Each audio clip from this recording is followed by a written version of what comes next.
to welcome BK Fulton to what we call What's Next Virginia on Virginia Free TV, where it's a series of conversations we've had with a number of people around the Commonwealth to dive a little deeper, have a little bit more intimate conversation now that we have this time in our culture, this time in our history where we're basically locked up and locked in. It's also a time to engage.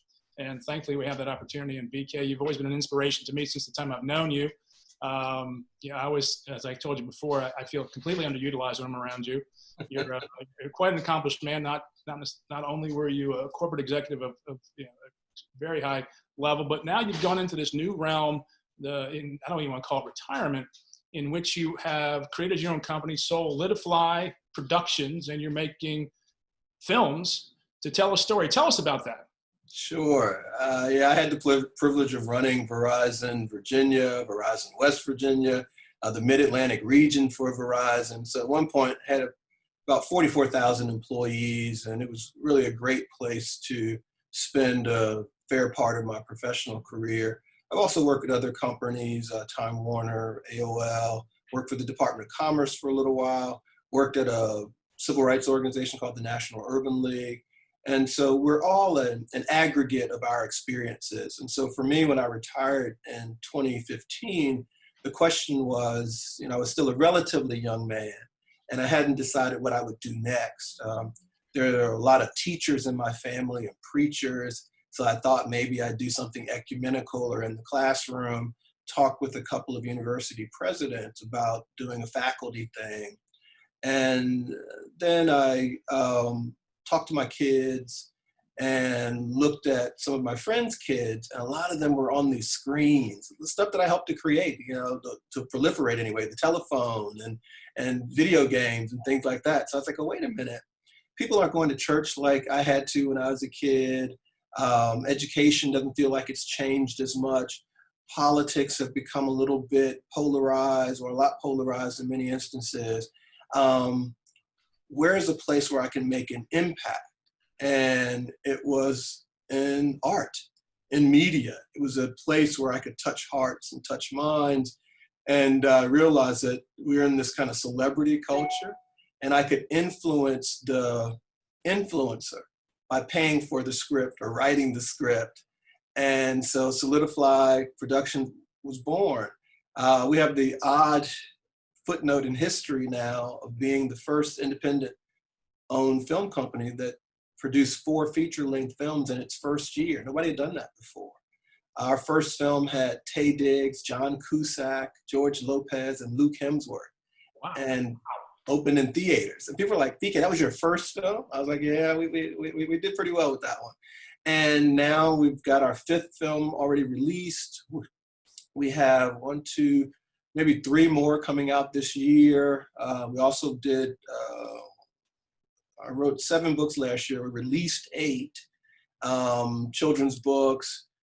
We are in a 2nd year of our magazine. We focus on positive stories. We've had Quincy Jones in it, Stevie Wonder, the co-founder of Netflix. So that's been fun. And we also have a TV network called SoulVision.tv. So this whole kind of media conglomerate is designed to tell stories from a positive lens. One of the things that frustrated me a lot when we were talking before the session, we talked a little bit about education. One of the things that frustrated me a lot when I was in college and coming up in high school even, was that when women and minorities got to tell their stories, they were often told from this prism of sorrows. So the hurt of our experience, be it slavery stories or domestic violence stories, or when my head ducks down, I'm taking notes. Notes. Okay. That's very interesting. You say the theme of sorrow. That stuns me. Right. Or stories about, boys in the hood and all this unfortunate stuff. We Pookie got shot, and I didn't want to shoot Pookie anymore. I was going to give Pookie a break and tell stories about inventions and creation and aspirations, things that changed my life at Virginia Tech. Because what I didn't say when I was talking about the college years was that my first couple of years at college, it was a new place for me.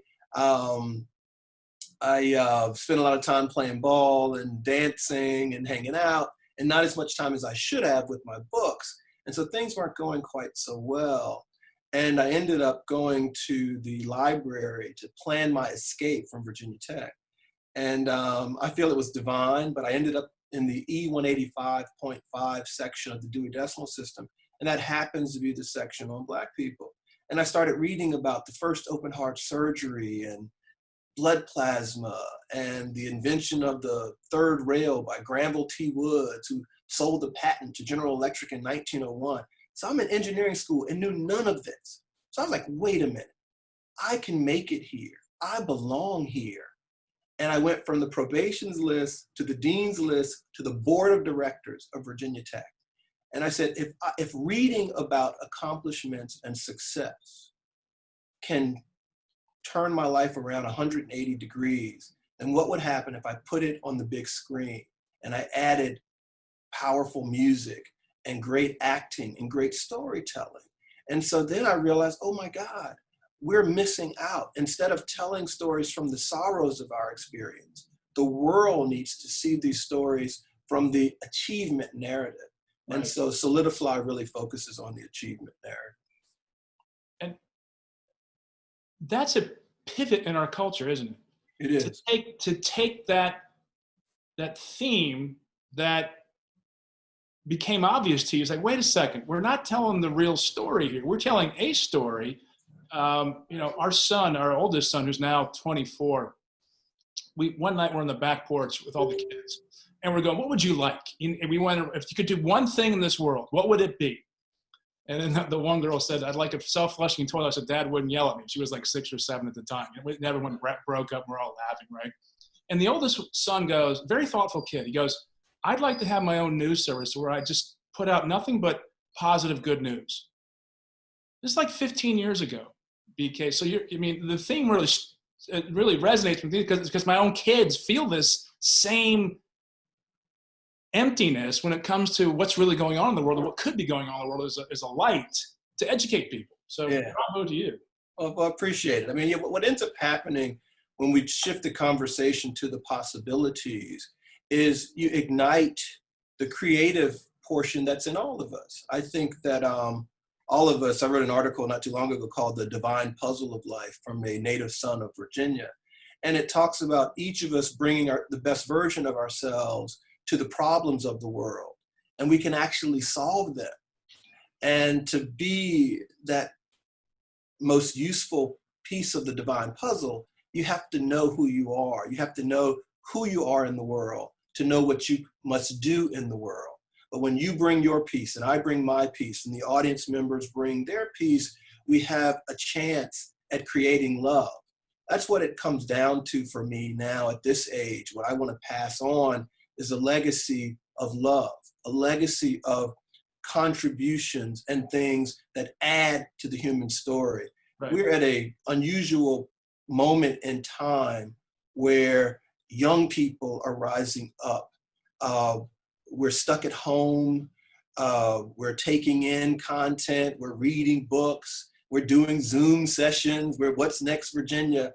We have an opportunity to imagine what's next together. And to do that, we've got to get over some of these issues that have held us back for hundreds of years. We are still talking about race in America. We are still talking about equality and fairness. We are still teaching some of the same nonsense we taught 100 years ago. And we've really just got to move forward. And we can learn from the past, and as well we should, but we have to be deliberate about inventing the tomorrow we want for our children and our children's children.